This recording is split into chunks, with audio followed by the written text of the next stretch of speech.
Hi, I'm Felicity Duke from Felicity Duke-Sewing, and I'm back again today to give you more ideas on how you can make an elf stocking. Today we are going to be making this rather exciting stocking. I will not be making the whole thing, as I've already done a tutorial on how to put it together. I will be machining some of it and giving you some ideas on how to decorate. If you would like my pattern, my very special elf pattern, you can download it in the description below, where you will also find all the things you need to make this stocking. And if you look at the previous one I did, you will get a list of what you need to make the velvet stocking. Okay, so let's get going. I'm not quite making this exactly, but similar. Okay, so for this I've also got the silk for the outside, and as you can see, it's quite floppy, so we need to sort that out because it's not going to look very, very sumptuous flopping about. So now this is what I use sometimes, and this is a product called heatnbond. Some of you may be familiar with it. So heatnbond is ironed on to the interlining, not interfacing, the interlining, which it can be an old piece of cotton sheet or any cotton that you've got. It isn't seen, it's just wedged in between the outside, which is going to be the silk, and the inside, which is going to be a satin lining. Okay, so we've got that. I've got 3 pieces of black satin here, and that's 2 for the lining and 1 for the back of the stocking. It isn't necessary to have the same material on both sides. I mean, you may just have a little piece of very special material you want to use, and therefore just use a plain back if you haven't got enough for the whole lot, or you don't want to use the whole lot. Okay, so now the difference on this one is going to be that I'm going to be using this rather sumptuous material, which is from Alexander Henry. I can't think of the name of it at the moment, but I will get it up on the screen. Okay, so we need that. That's the lining, which you can't really see is underneath, but just in case anyone lifts the flap up, they can see it's rather nice. That has got also interlining, so that's the cuff, also interlining. I'm going to decorate with some white pom-poms on this one. I've got bells. I'm not sure which ones I'm going to use yet. Okay, you can hear the bells, so it could be red, could be silver. I'll make up my mind at the end when I can see what it looks like. You will also need something for hanging, all right, and you will also need the toe and heel piece. I'm going to be using this for the heel and something else for the toe. You will also need some Bondaweb to attach this to the heel and also the toe piece. So I've now machined the heatnbond and the interlining together with the front of the stocking. Now I'm going to use circles. I've put some Bondaweb on the back of the circle, so all you need to do is to peel the paper off. There. Now, because this is velvet, you can't iron it really. So my solution to this is if you use some pins, not the bigger headed pins, just a small head pin, and pin it on, going right the way through, and then take it to the ironing board and adhere it from this side. Iron on this side. You will need to get the iron quite hot, but as long as this is cotton, it's not going to be a problem. Right, so I'm going to peel off the back from all of these. Now I got these dots. It's very, very old, but I used to have, there's a little waistcoat I think I got from a charity shop, and I just used the spots from that. But if you haven't got anything like that, don't worry. I mean, I've got another one here, which is a netting, but I decided not to use that. But if you haven't got anything like that with spots, it doesn't matter. Just use a cotton reel or something to draw around a piece of white or black or whatever colour you want. So I'm now going to iron these on, and then I'm going to machine right around the back and the black, and I'll be back. Right, so I've now machined around the dots. I Bondawebbed them on. I have Bondawebbed the toe and the heel on. Right, I didn't have enough of the black to put on the toe, so I've just put something else, a piece of the fabric from the cuff. So just do your own thing, but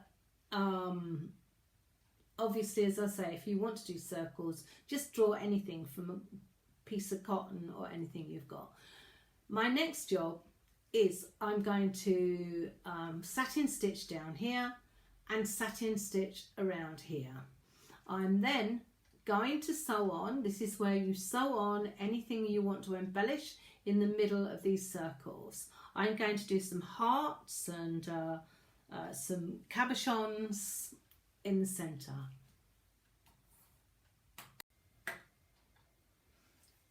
I have added some interest to the front, some lips and a heart-shaped button or two and a couple of cabochons, one on the heel.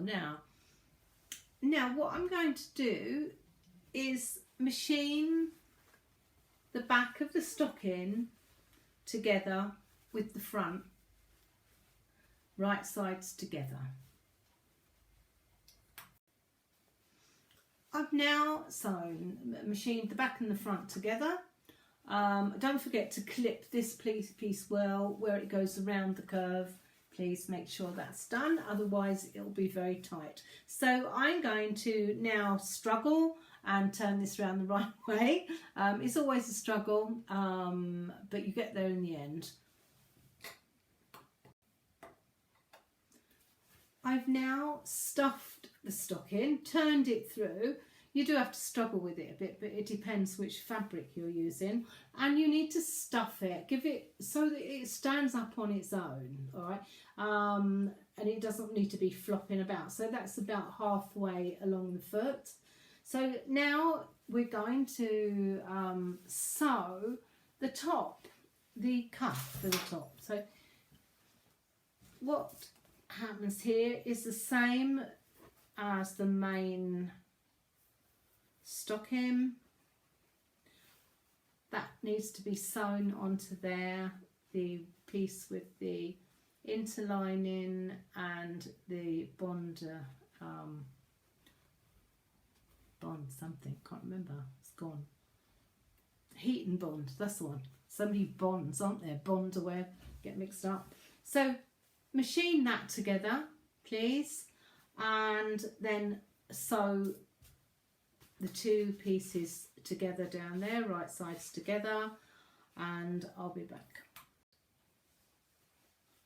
I've now sewn together the two outer pieces of the cuff and the two inner pieces of the cuff to make a circle. So now I'm going to machine along the bottom of the cuff. So that's the wider part of the cuff, along the bottom.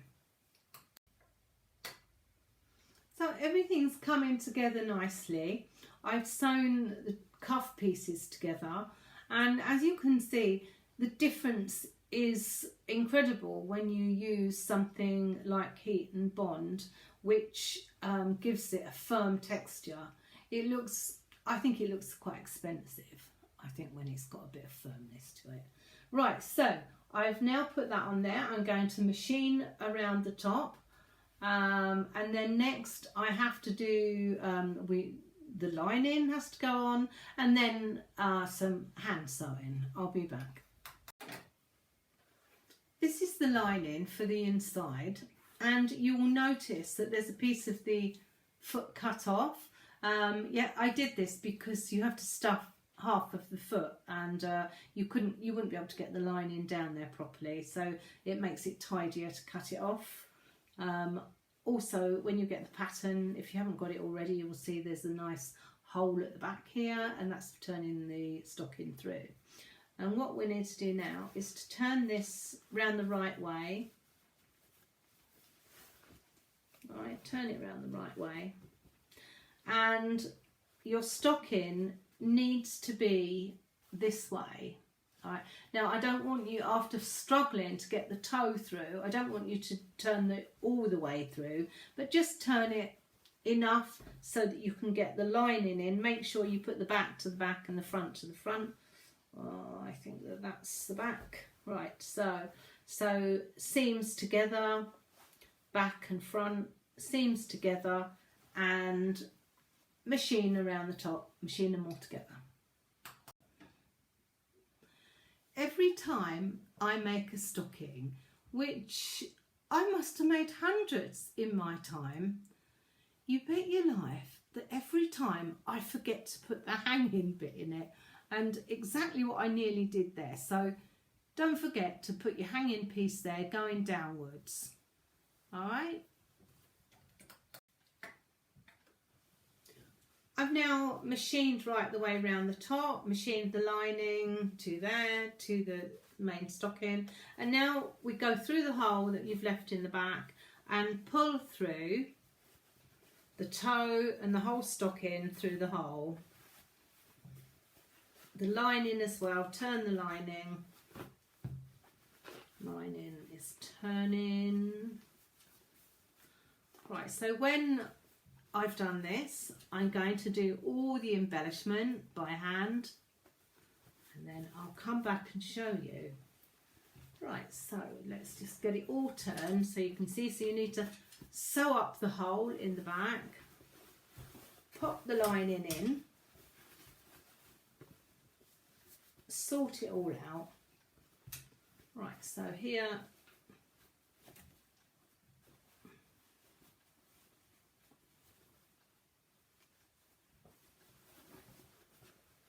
push that down so it goes down a bit.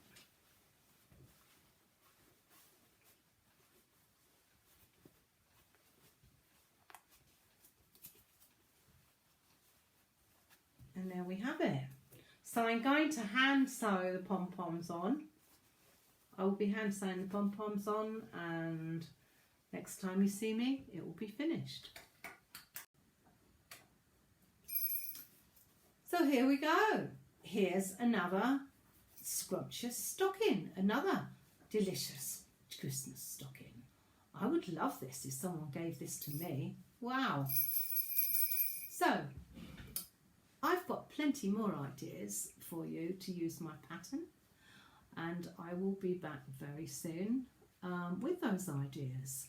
Now don't forget, if you haven't got my pattern, please look in the description below, where you'll also find all the materials I used to make this. If you like what you see, please subscribe to my channel and press that bell, because I will be back very soon. Okay, so don't miss me. See you soon. Bye for now.